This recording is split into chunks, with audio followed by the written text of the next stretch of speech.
So, what happens when a hospital, the one place we absolutely trust with our lives, just suddenly goes dark?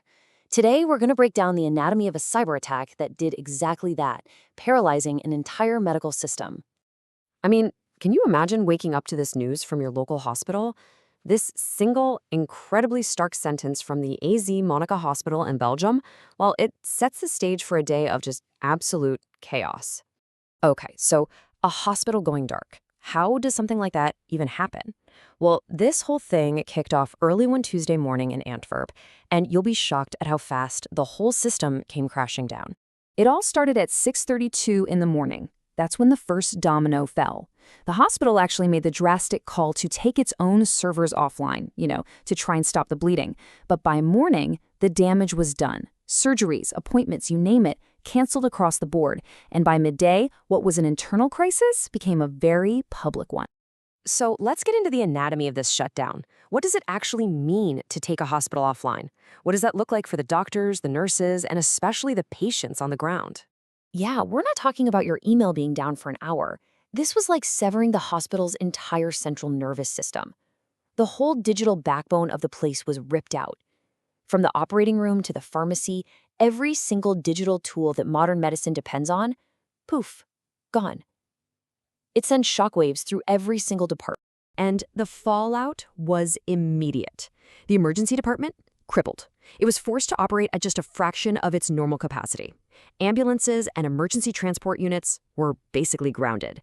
But here's the part that really gives you chills. Doctors and nurses were flying completely blind.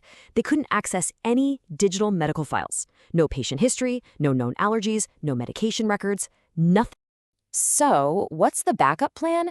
Well, it was a sudden trip back in time. Yep, pen and paper. In this state-of-the-art hospital, staff were suddenly relying on handwritten notes for literally everything. Just try to imagine the massive risk for error when you're scribbling down prescriptions and diagnoses by hand. But look, this isn't just about technology and logistics. It's about people. So let's turn to the human cost of this shutdown, because patients felt this impact immediately, and they felt it hard. Just think about the hundreds of patients who had prepared for this day, maybe for weeks, maybe for months. Their surgeries, their consultations, all just canceled, gone. Even something as basic as checking into the hospital became a total nightmare. And it all came down to one single point of failure. Their digital records were completely locked away. And then there's this number, 7.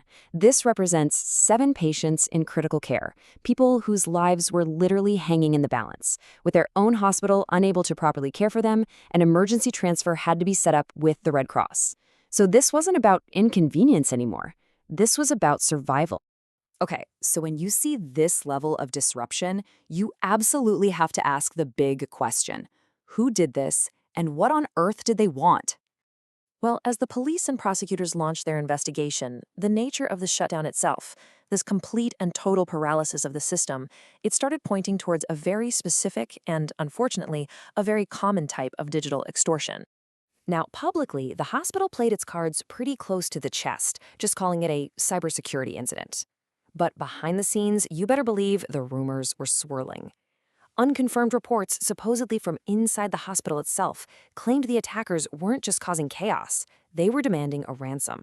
And that fits the classic profile of a ransomware attack perfectly. It's digital extortion, pure and simple. This malicious software gets in and encrypts and locks away all the critical data, in this case, patient files, and then the attackers demand a huge payment to hand over the key.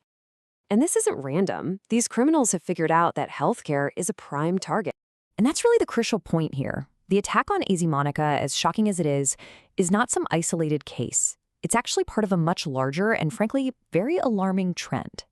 This is a global problem. In the US, a breach at Central Main Healthcare exposed the data of over 145,000 people.